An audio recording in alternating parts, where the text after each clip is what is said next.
Guess. Conversation begins. I think art is like a esoteric battery. The artist puts all this emotion and energy into a work of art, and then you take it to your home, or you hang it on your wall, or it ends up in a museum.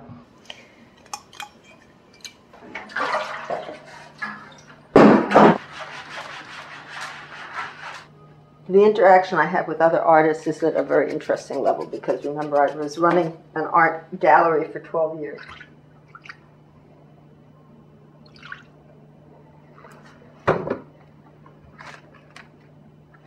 So there's nothing in this room that hasn't gone through my hands, my eyes, my experience.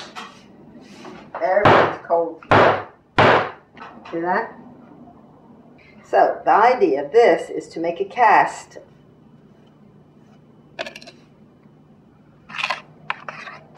It's the emptiness that gets filled instead of the fullness getting emptied. What do I think about when I'm working? Hopefully very little. That's the beauty of it. And again, what's it going to be? Oh, I have some ideas. I'm pouring the wax mold from a sand cast. So here's a work in progress in the early stages. This is the Hollywood bed, which is a round bed, and it couldn't be more kitsch and funky.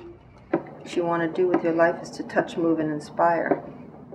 When I started the 101 beds, I really didn't start 101. I started a couple, and then a dozen, and then it led to a list of more than 100. And it is because it's really a language, a personal language that has syntax, it has its grammar, and it's a story that keeps getting told and retold. When I do a portrait in bronze, and I have a model, somebody who is posing for me, then all of that conversation takes place between me and my subject.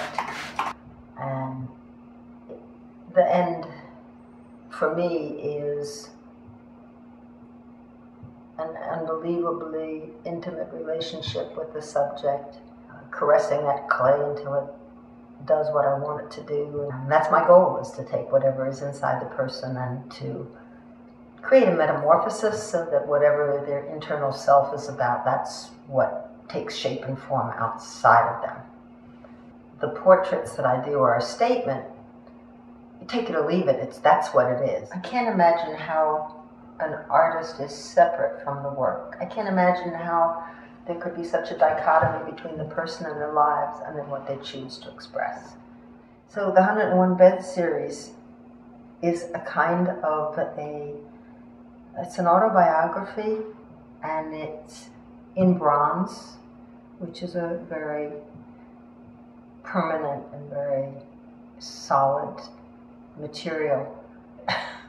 So that was my goal of using bronze. It's a keeper. It doesn't go away. It's there for a long time to come.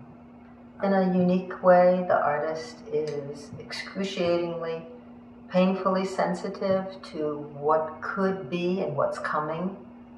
They are the harbingers of what's next, and they illuminate the path if you're willing to open your eyes. It's not because of special talents. It's their own need.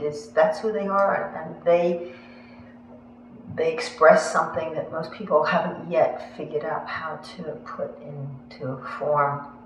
I say, adopt an artist, listen to an artist, invite an artist home, think about art, live with the art, and you will have a good friend that will always be truthful and honest and tell you what you need to know. Now I took a giant step forward. I'm executing the beds in gigantic scale, large scale. And one day we'll probably have a whole bunch of kids climbing over one of my beds in a park somewhere. So be it. See, here's the part that's one. Then You come outside and it's like this whole world of people just every which way.